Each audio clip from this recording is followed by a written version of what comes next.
ஓரத்தையில் எப்படி போடுவது, இது மாதிரி வந்து மெதுவாக தைங்க. நல்லா அனுபவம் இருந்தால் வேகமாக கூட தைச்சா கூட வரும். நான் உங்களுக்காண்டி மெதுவாக தைச்சிட்டு இருக்கேன். பாருங்கள் ஓரத்தையில் எப்படி போடுறதுன்னு. இந்த சேனலில் வந்து வீடியோ போட்டு பல வருஷம் ஆகுது, போட முடியல. இப்போ போடலான்னு ஒரு ஐடியா பண்ணி வச்சுருங்க. எல்லோரும் சப்போர்ட் செய்யுங்க.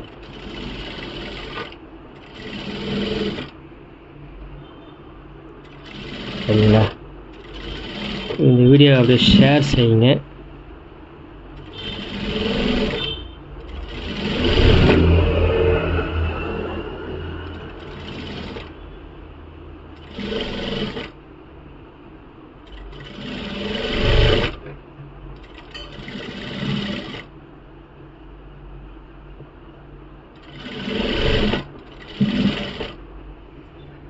நான் வந்து ஒரு கையில் மொபைலை பிடிச்சிட்டு ஒரு கையிலே தைக்கிறேன்.